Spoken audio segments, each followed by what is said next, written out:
ഒരു ചാണകവണ്ട് ഉണ്ടായിരുന്നു. തന്റെ ജീവിതം മുഴുവൻ ആ വണ്ട് ചെലവഴിച്ചത് ചാണകക്കുണ്ടിലായിരുന്നു. അവിടെയായിരുന്നു അവന്റെ വീട്, അവന്റെ ഭക്ഷണം, അവന്റെ ലോകം. പുറലോകം എന്തെന്നോ സുഗന്ധം എന്തെന്നോ അവൻ അറിയില്ലായിരുന്നു. ചാണകം ഉണങ്ങുമ്പോൾ അതിലൊരു ചെറിയ ദ്വാരമുണ്ടാക്കി അവൻ സുരക്ഷിതനായി കഴിഞ്ഞുകൂടി. ഒരു ദിവസം പൂക്കളിൽ മധു നുകർന്ന് പറന്നു നടക്കുന്ന ഒരു തേനീച്ച ആ വണ്ടിനെ കണ്ടു. തേനീച്ച വണ്ടുമായി ചങ്ങാത്തത്തിലായി. എന്റെ പ്രിയ മിത്രമേ, തേനീച്ച സ്നേഹത്തോടെ ചോദിച്ചു, നീ എന്തിനാണ് രാവും പകലും ഈ അഴുക്കിലും ദുർഗന്ധത്തിലും മാത്രം കിടക്കുന്നത്? വരൂ, ഞാൻ നിനക്ക് ഈ ലോകത്തിന്റെ സൗന്ദര്യം കാണിച്ചു തരാം. ഞാൻ നിശാഗന്ധി, ചെണ്ടുമല്ലി, റോസാപ്പൂക്കൾ എന്നിങ്ങനെ ലോകത്തിലെ എല്ലാ സുഗന്ധമുള്ള പൂന്തോട്ടങ്ങളിലൂടെ പറന്നു നടക്കുന്നവനാണ്. വണ്ട് ആദ്യമായി കേൾക്കുന്ന ഒരു ലോകമായിരുന്നു അത്. അവന്റെ ഉള്ളിൽ ഒരു വെളിച്ചം മിന്നി. അവൻ പറഞ്ഞു, ശരി മിത്രമേ, ഞാൻ ഇന്ന് നിന്റെ കൂടെ വരാം. സന്തോഷവാനായ തേനീച്ച ആ വണ്ടിനെ തന്റെ പുറത്ത് കയറ്റിക്കൊണ്ട് വർണ്ണാഭമായ പൂന്തോട്ടങ്ങളിലേക്ക് പറന്നു. അവിടെ വസന്തത്തിന്റെ മനോഹരമായ കാഴ്ചകൾ അവനെ കാത്തിരുന്നു. തേനീച്ച അവന് പലതരം പൂക്കൾ പരിചയപ്പെടുത്തി. സുഗന്ധം പരത്തുന്ന മരച്ചില്ലകളിൽ ഇരിക്കാൻ അനുവദിച്ചു. സന്ധ്യയായപ്പോഴേക്കും ജീവിതത്തിൽ ആദ്യമായി ആ ചാണകവണ്ട് സുഗന്ധവും പ്രകാശവും അനേകം മനോഹര വർണ്ണങ്ങളുമുള്ള ഒരു ലോകം കണ്ടു. രാത്രിയായപ്പോൾ തേനീച്ച പറഞ്ഞു, മിത്രമേ, ഇന്ന് രാത്രി നീ ഈ സുന്ദരമായ താമരപ്പൂവിൽ ശാന്തമായി ഉറങ്ങുക. ഞാൻ അടുത്തുള്ള പൂവിൽ ഉണ്ടാകും. നാളെ പ്രഭാതത്തിൽ നിന്നെ ഞാൻ സുരക്ഷിതമായി നിന്റെ വീട്ടിൽ കൊണ്ടുപോയി വിടാം. വണ്ട് സന്തോഷപൂർവ്വം ആ പൂവിൽ കിടന്നുറങ്ങി. രാത്രിയുടെ അവസാന യാമങ്ങൾ. അമ്പലത്തിലെ പൂജാരി ഭക്തിയോടെ പൂക്കൾ പറിക്കാൻ പൂന്തോട്ടത്തിലെത്തി. അദ്ദേഹം ഭഗവാൻ ശിവന്റെ പൂജകൾക്കായി ആവശ്യമുള്ള എല്ലാ പൂക്കളും പറിച്ചു. വണ്ട് കിടന്നുറങ്ങുന്ന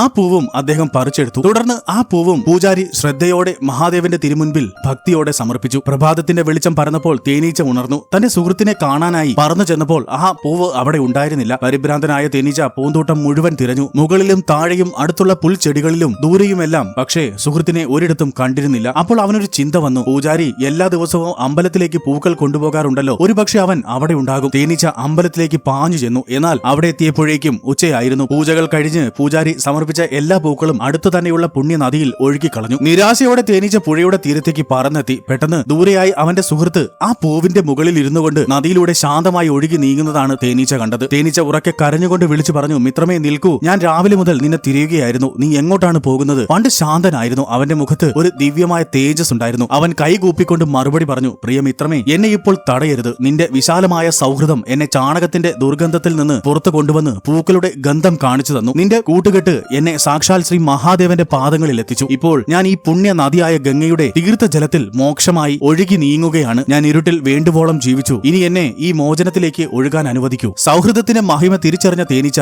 പിന്നെ അവനെ തടഞ്ഞിരുന്നില്ല. ആനന്ദത്തോടെ കണ്ണീരോടെ അവൻ തന്റെ സുഹൃത്തിന്റെ മോക്ഷയാത്ര കണ്ടു നിന്നു. ഈ മനോഹരമായ കഥ നൽകുന്ന സന്ദേശം ഇതാണ്: ഒരു നല്ല സൗഹൃദം ഒരു വ്യക്തിയെ ജീവിതത്തിലെ ഏറ്റവും താഴ്ന്ന അവസ്ഥയിൽ നിന്ന് പോലും മോചനത്തിലേക്കും ഉന്നതമായ ലക്ഷ്യത്തിലേക്കും ഒടുവിൽ ദൈവത്തിലേക്കും നയിക്കാൻ കഴിവുള്ളതാണ്. നമ്മൾ ആരുമായി സഹവസിക്കുന്നു എന്നത് നമ്മുടെ ജീവിതഗതിയെ തന്നെ മാറ്റിമറിക്കും.